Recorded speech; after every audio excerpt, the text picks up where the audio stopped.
ভাইয়া ভাবি রোজ রাতে অন্য কোনো পুরুষের সাথে রাত কাটায়। তুই যখন অফিসে থাকিস তখন এই বাড়ির মধ্যে বাহির থেকে পুরুষ নিয়ে আসে ভাবি। হোয়াট? এসব কি বলছিস নিদ্রা? তোর মাথা ঠিক আছে তো? হ্যাঁ, আমার মাথা একদম ঠিক আছে। আর আমি একটাও মিথ্যা কথা বলছি না, সত্যি বলছি সব। ভাবি দিনের পর দিন তোকে ঠকিয়ে যাচ্ছে। নিদ্রার কথা শুনে নীল নিশ্চুপ হয়ে যায়। কি বলবে ভেবে পাচ্ছে না। খাবার টেবিলে খাবার খেতে বসেছে নিদ্রা আর নীল। নিদ্রা আর নীল হলো আপন ভাই বোন। নিদ্রা বাহিরে থাকে, অল্প কয়েকদিনের জন্য বাংলাদেশে তার ভাইয়ের কাছে বেড়াতে এসেছে। নীল আগে থেকেই আঁচ করতে পেরেছে আফরা তার সাথে ছলনা করছে, প্রতারণা করছে। কিন্তু নীলা আফরাকে কিছু বলতে পারে না। আর আজ তো সেই সব ব্যাপার তার বোনও জেনে গেল। নাস্তা খাওয়া শেষ হতেই নীল তার বোন নিদ্রাকে উদ্দেশ্য করে বলল, তো নিদ্রা, আবির কি কল করেছে তোকে? তোর শ্বশুরবাড়ি ওখানে যাবি না? না ভাইয়া, আমি আজ বিকেলের ফ্লাইটে চলে যাব। আবির কল করে বলেছে চলে যেতে। ও আচ্ছা, আমি বিকেলে এসে তোকে ড্রপ করে দিব, কেমন? ঠিক আছে ভাইয়া। নীল আর নিদ্রার কথার মাঝে আফরা চলে আসে। আফরা এসে নীলকে উদ্দেশ্য করে বলল, নীল, আমি আজ একটু বন্ধুদের সাথে যাচ্ছি, রাতে ফিরতে একটু লেট হতে পারে। হুম। আফরা নিজের কথাটা বলেই বাড়ি থেকে বেরিয়ে চলে যায়। নীলের দিকে একটু কৌতূহলপূর্ণ দৃষ্টি নিয়ে তাকিয়ে আছে তার বোন নিদ্রা। আর নিদ্রার এমন দৃষ্টিতে তাকানোর পেছনে যথেষ্ট কারণ আছে। স্বামীকে বাদ দিয়ে কোনো স্ত্রী কি একা রাতে লেট করে বাড়ি ফিরতে পারে? নিদ্রা নীলের ভয়ে কোনো কথা বলল না। নীল নিদ্রার দিকে তাকিয়ে বেশ বুঝতে পারছে যে তার বোন এমন অদ্ভুত দৃষ্টিতে তার দিকে কেন তাকিয়ে আছে। নীলা একটু শান্ত গলায় নিদ্রাকে উদ্দেশ্য করে বলল, এভাবে তাকিয়ে আছিস কেন? কিছু বলবি? আসলে ভাইয়া একটা বিষয় বুঝতে পারছি না, আফরা ভাবি এমন করছে কেন? তোমায় বাড়িতে রেখে উনি বাইরে বন্ধুদের সাথে আড্ডা দিবে, আবার দেরি করে বাড়ি ফিরবে, এটা কেমন কথা? এটা আবার কেমন কথা হবে? বিয়ে হয়ে গেছে বলে কি একটা নারী স্বাধীনতা নেই? বিয়ে হয়ে গেছে বলে কি তার নিজের একান্তে সময় কাটানোর উপায় নেই? আমার জন্য আফরা কোনোভাবেই নিজের শখ ইচ্ছেকে বিসর্জন দিতে পারবে না। ও আচ্ছা ভাইয়া, প্রিয়জন ছাড়া যেখানে একটা মুহূর্ত থাকতে কষ্ট হয়, সেখানে অন্যদের সাথে সময় কাটিয়ে নিজের প্রিয়জনকে বাড়িতে ফেলে রাখা কোন ধরনের ভালোবাসা? আমার এই ভালোবাসাটা বোধগম্য হলো না। এটাই ভালোবাসা। ছেড়ে কেন দিচ্ছ না? এমন ভালোবাসার কোনো প্রয়োজন আমার ভাইয়ের নেই।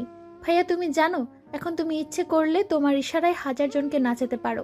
আর সেই তুমি কিনা এমন একজনকে নিয়ে লাইফ পার করছো। সত্যি তোমায় বলার মতো আর কিছু নেই। কি বা করবো, আমি তো আর একা নেই রে। একটা ছেলে আছে আমার, ছোট্ট বাচ্চা ছেলে। ওর মুখের দিকে তাকিয়ে সবটা সহ্য করে নিচ্ছি। বাদ দে সেসব কথা, আমি এখন অফিসে যাচ্ছি। আয়ানকে দেখে রাখিস। ঠিক আছে ভাইয়া। নীল অফিসের ফাইলপত্র গুছিয়ে বাড়ি থেকে বেরিয়ে পড়ল। অফিসের উদ্দেশ্যে গাড়ি করে যাচ্ছে সে। মাথায় শুধুমাত্র একটাই চিন্তা, আফরা কেন তার সাথে এমন করছে। পারিবারিকভাবেই তাদের বিয়ে হয়। বিয়ের পরে নীল আর আবরার সম্পর্ক ভালোই ছিল, কিন্তু হঠাৎ করেই আফরা কোনো কারণ ছাড়াই তাকে ইগনোর করতে থাকে। আর সেই ইগনোরের বর্তমান অবস্থার তাদের ভালো একটা সম্পর্ককে বিষাক্ত করে দিয়েছে। নীল আফরার কথা ভাবতে ভাবতে অফিসে চলে আসে। অফিসে এসে মনমরা হয়ে কাজ করতে থাকে সে। বিকেলের দিকে নিদ্রাকে এয়ারপোর্টে ছেড়ে দিয়ে আসে নীল আর আয়ান। নিদ্রাকে বিদায় দিয়ে আয়ানকে নিয়ে নীল চলে আসে একটা ছোট্ট শপিং মলে। আসলে নিজের ছেলেকে নিয়ে অনেক দিন হলো কোথাও খেতে যায় না নীল, তাই আর কি এখানে নিয়ে আসা। শপিং মলে আসতেই নীল আয়ানের জন্য আইসক্রিম কিনতে চলে আসে আইসক্রিম কর্নারে। আইসক্রিম কর্নারে আসতেই নীল ভীষণ অবাক হয়ে যায় কাউকে দেখে। নীল দেখতে পায় রোজকে। এই রোদ হলো নীলের কলিগ। রোজও নীলকে দেখতে পায়। নীলকে দেখতে পেতেই রোদের ঠোঁটের কোণে মিষ্টি একটা হাসি চলে আসে। রোজ নীলের দিকে দৌড়ে ছুটে আসলো। নীল রোজকে উদ্দেশ্য করে বলল, বাহ মিস, আমায় বুঝি ফলো করা হচ্ছে? তাই এখানে হঠাৎ কেন? ইচ্ছে থাকলেও আপনাকে ফলো করার উপায় নেই। এখানে এসেছিলাম কিছু কেনাকাটার জন্য। তো আপনি এখানে কেন? আমি আমার রাজকুমারকে নিয়ে এসেছি একটু ঘুরে আসার জন্য আর কি। বিশ্বাস করুন মিস্টার, আপনার ছেলেকে দেখতে একদম আপনার মতো হয়েছে। ওকে আমার খুব পছন্দ। রোজ কথাটা শেষ করতেই আয়ানকে কোলে তুলে নিল। আয়ান রোজের কোলে যেতেই রোজের গলা শক্ত করে জড়িয়ে ধরে। মনে হচ্ছে আয়ান তার মায়ের কোলে আছে। নীল, রোজা আর আয়ানের দিকে তাকিয়ে আছে এক দৃষ্টিতে। অতঃপর তিনজন মিলে অনেকটা সময় ঘোরাফেরা করে বাড়ির পথে চলতে থাকে। রোজ বারবার নীলকে আফরার বিষয়ে জিজ্ঞাসা করলেও নীল ব্যাপারটা সম্পূর্ণ এড়িয়ে যায়। নীলের বাড়ির পরেই রোজার বাড়ি। নীল বাড়ির সামনে এসে রোজার কোল থেকে আয়ানকে নিয়ে নিচের বাড়িতে চলে আসে। আয়ান রোজার কোল থেকে আসতেই চায়নি। নীল একটু জোর করেই আয়ানকে নিয়ে আসে। আয়ানকে কোলে নিয়ে নীল নিচের বাড়িতে আসতেই বেশ অবাক হয়ে যায়। নীল দেখতে পায় দরজাটা খোলা আছে, কিন্তু নীল তো দরজা লক করেই এয়ারপোর্টে গিয়েছিল। তবে দরজাটা কেউ খুলল? কথাটা নীলের মাথায় চেপে বসলো। নীল দরজাটা আলতো করে খুলে রুমের দিকে এগিয়ে যেতেই দেখতে পেল রুমে নীল আর আয়ান ছাড়াও দুজন লোক আছে। নীল পা টিপে টিপে নিচের বেডরুমের দিকে এগিয়ে আসতেই থ মেরে দাঁড়িয়ে পড়ে। নীল বিছানার দিকে দৃষ্টি নিক্ষেপ করে নিজের চোখেই বিশ্বাস করতে পারছে না। এইসব কি দেখছে সে? নীল অবাক চোখে বিছানার দিকে তাকিয়ে আছে। নীল দেখতে পেল আফরা বিছানায় আপত্তিকর অবস্থায় শুয়ে আছে একটি ছেলের সাথে। আফরাকে দেখে মনে হচ্ছে সে ড্রিঙ্ক করেছে, আর সাথে থাকা ছেলেটাও ড্রিঙ্ক করেছে। ছেলেটা আফরাকে উদ্দেশ্য করে বলছে, উফ জান, তোমার বাড়িতে আসতে পেরে নিজেকে সত্যিকার অর্থে তোমার স্বামী মনে হচ্ছে। ছেলেটির ঠোঁটে চুমু খেয়ে আফরা বলতে লাগলো, তুমি তো আমার স্বামী, আমার জীবন। ওই নীল তো একটা পেইন আমার জন্য, তাছাড়া কিছু না। এই পেইনা আমার লাইফটা নষ্ট করে দিয়েছে। ওর থেকে আমি মুক্তি চাই, মুক্তি। আমি তোমার সাথে নিজের সংসার সাজাতে চাই, পাগলের মতো তোমায় ভালোবাসতে চাই। কবে আমায় নিজের আপন করে নিবে তুমি? বলো সোনা। এই তো শোনা, আর কয়েকটা দিন অপেক্ষা করো, তারপর তোমার আমার কাছে নিয়ে আসবো, আর রোজ রোজ আদর করব। একটু সহ্য করো এই অসহ্যকর পেইনটা। ওই পেনের নাম নিতেই মনে পড়লো, আচ্ছা জান, সময় কথা হয়েছে? ওর তো আবার আসার সময় হয়ে আসেনি তো। ও দেখতে পেলে কিন্তু। ছেলেটা আফরাকে থামিয়ে দিল। আফরাকে থামিয়ে দিয়ে ছেলেটা বলতে লাগলো, ও জানতে পারলেও বাকি, ও আজ জানলেও জানবে, আর দু একদিন পরেও জানলেও জানবে। এই ভয় ভয় আদর করতে মজা নাই, এই লুকোচুরি আর ভালো লাগে না। উফ সোনা, ভালো করে করতে দাও না। করছি সোনা, আরো জোরে জোরে দাও, শান্তি পাচ্ছি খুব। আফরা আর সেই অচেনা ছেলেটি নীলের বিছানায় একসাথে শুয়ে এক উন্মাদনার ভালোবাসায় মেতে উঠেছে। নীল দরজার ওপারে দাঁড়িয়ে এতটা সময় ধরে তাদের সমস্ত কথা শুনে যাচ্ছে। মুখ থেকে তার একটা শব্দ করারও ক্ষমতা নেই। হাত পা ভীষণ কাঁপছে তার। মনে হচ্ছে নীলের পায়ের তলা থেকে মাটি সরে গেছে। নীল কখনো ভাবতেই পারেনি আফরা তাকে এমন করে ঠকাতে পারে। আফরার সাথে বিয়ে হবার পর থেকে নীল আজ পর্যন্ত কখনো আফরার জায়গায় অন্য কাউকে কল্পনাও করেনি, কিন্তু আজ সেই আফরা তাকে বলছে পেইন, জাস্ট একটা পেইন। নীলের অজান্তেই চোখ বেয়ে কয়েক ফোঁটা নোনা জল গড়িয়ে পড়ল। নীল সহ্য করতে পারছে না এই দৃশ্যটা। হয়তো নীলের জায়গায় অন্য কেউ হলেও এটা সহ্য করতে পারতো না। আর করবে নাই বা কেমন করে? নিজের স্ত্রীর পাশে অন্য কাউকে এমন অবস্থায় হয়তো কেউ কখনো আশা করে না। নীল পাথরের মতো দাঁড়িয়ে আছে অনেকটা কষ্ট করে। ইচ্ছে করছে তার হাঁটু কেড়ে বসে পড়তে, কিন্তু সেটা করতে সে পারছে না। আর না পারছে দরজার সামনে থেকে সরে যেতে। নীলের কোলে ছিল আয়ান। আয়ান নীলের চোখের জল দেখে নীলকে বলে, বাবা তুমি কাঁদছো? আয়ানের কথা শুনে নীল নিজের চোখ থেকে নোনা জলের বিন্দুটা মুছে নিল।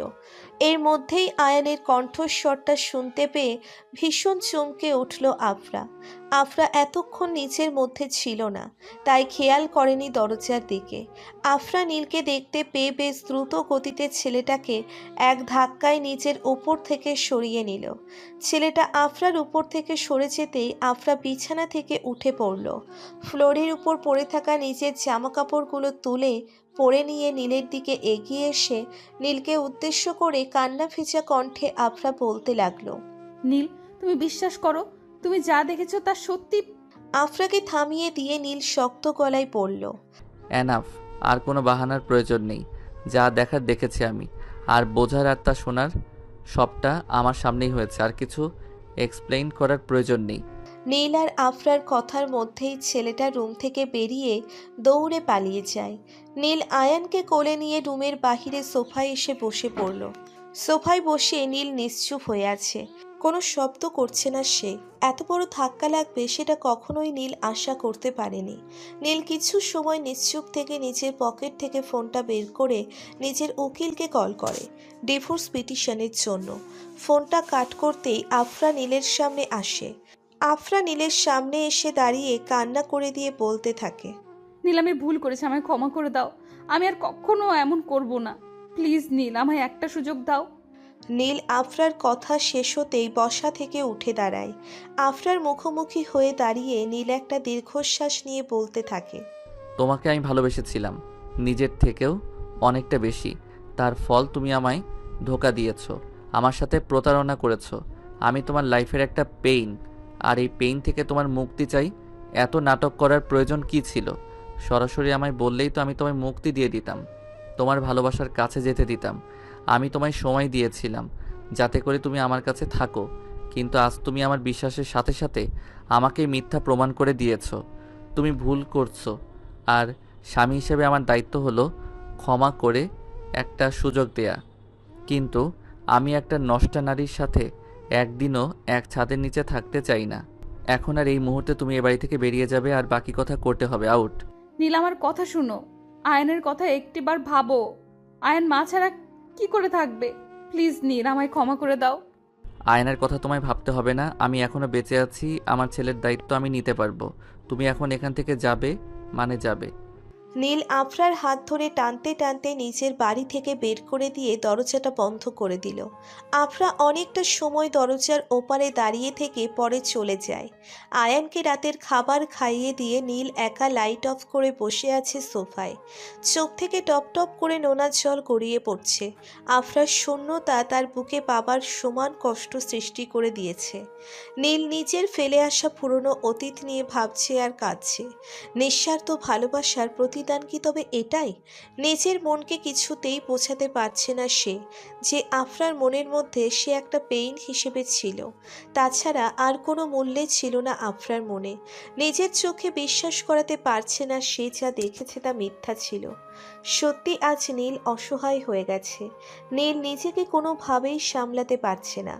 সকাল হতেই নীল আয়ানকে নিয়ে চলে যায় অফিসে। ছোট্ট আয়ানকে সে কোথায় রেখে যাবে? নীল অফিসে এসে নিজের কেবিনের সোফায় আয়ানকে বসিয়ে দিয়ে কাজ করতে লাগলো, কিন্তু কোনোভাবেই কাজে মন দিতে পারছে না সে। কিছুক্ষণ পরে নীলের কেবিনে রোজ আসলো। রোজ কেবিনে এসে আয়ানকে দেখে বেশ অবাক হয়ে যায়। দৌড়ে গিয়ে আয়ানকে কোলে তুলে নিল সে। নীলকে উদ্দেশ্য করে প্রশ্নসূচক দৃষ্টিতে বলল, আয়নকে অফিসে নিয়ে এলেন যে? ভাবি কি কোথাও গিয়েছে? হুম। কিছু মনে করবেন না নীল সাহেব, কোনো সমস্যা হয়েছে কি? সব ঠিক আছে তো? আপনাকে দেখে বড্ড আপসেট মনে হচ্ছে। কি হয়েছে? বন্ধু মনে করলে বলতে পারেন। নীল প্রথমত রোজকে কিছু বলতে চায়নি, তবে রোজ খানিকটা বাধ্য করে নীলকে সবটা বলতে। নীল সব কথা রোদকে খুলে বলল। রোজ সব কিছু শোনার পর নিজের বাকশক্তি হারিয়ে ফেলল। রোজ কোনোভাবেই বুঝতে পারছে না নীলের মতো স্বামীকে কেউ এমন করে ঠকাতে পারে। নীল অফিস শেষ করে আয়ানকে নিয়ে বাড়ি চলে আসে। বাড়ি এসে নীল আয়ানকে ফ্রেশ করিয়ে নিজে ফ্রেশ হয়ে রান্না করে নিল। অতঃপর আয়ান ও নীল খাবার খেয়ে নিজেদের বিছানায় চলে এলো। নীল আয়ানকে নিজের বুকে নিয়ে ঘুমিয়ে পড়ল। পরদিন সকালে নীলের ঘুম ভাঙে রোজের ফোন কলে। রোজ নীলের বাড়ির সামনে দাঁড়িয়ে অনেক ডাকাডাকি করেছে, কিন্তু কেউ দরজা খুলছে না দেখে রোদ কল করেছে। আসলে আয়ান গতকাল রাতে একটুও ঘুমোতে দেয়নি নীলকে। সারা রাত মা মা করে কান্না করেছে। ছোট বাচ্চা কান্না করাটাই স্বাভাবিক। নীল অনেক কষ্টে আয়ানকে সামলেছে, তাই একটু গভীর ঘুমে ছিল সে। রোজ নীলের কথা শুনে হাসতে লাগলো।